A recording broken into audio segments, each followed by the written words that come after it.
తీర్మానం ఏమొచ్చింది అలా పర్మిషన్ ఇచ్చినందుకే కట్టారని ఆయన అంటే లంచం ఇచ్చినందుకే పర్మిషన్ ఇచ్చారని ఆయన అంటున్నాడు. సో ఇది టౌన్ ప్లానింగ్ తర్వాత రెవెన్యూ అధికారుల కోసం వచ్చిన కార్టూన్ ఇది. సో ఇది జబర్దస్త్ కార్టూన్ అన్నట్టు ఇది. ఇప్పుడు ఎవరైతే గతంలో కూడా పర్మిషన్లు ఇచ్చారో వాళ్ళపైన ప్రభుత్వము చర్యలు తీసుకుంటా అని చెప్పింది 100% తీసుకోవాలి. ఎందుకంటే వీళ్ళు అనుమతులు ఇవ్వకపోతే వాళ్ళు ఎట్లా కడుతుండే. అసలు ఫస్ట్ ఎక్కడి నుంచి స్టార్ట్ అవుతుందంటే సబ్ రిజిస్ట్రార్ కార్యాలయం నుంచి స్టార్ట్ అవుతుంది.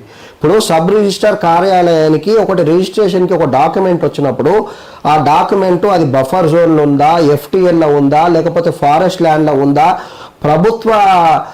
ప్రభుత్వ భూమి అని చెప్పి వాళ్ళకి ఆల్రెడీ తెలిసి కూడా వాళ్ళు అక్కడ రిజిస్ట్రేషన్ చేసారు. సో అక్కడ ఫస్ట్ తప్పు జరుగుతుంది.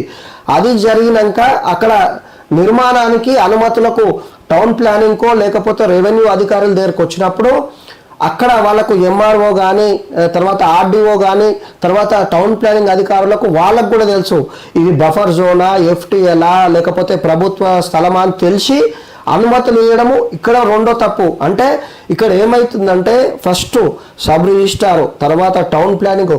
సో వీళ్ళందరినీ ఖచ్చితంగా బయటికి తీయాలి.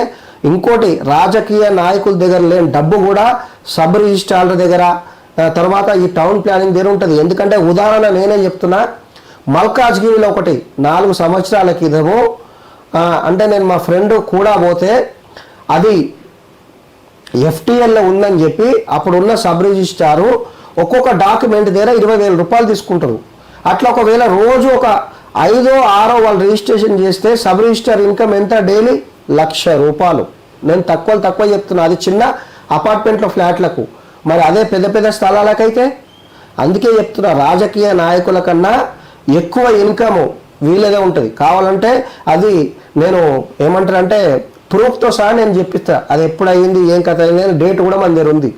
ఎందుకంటే ఆ రిజిస్ట్రేషన్కి నేను కూడా ఉన్నప్పుడు ఇట్లా చేస్తారు మోసాలు.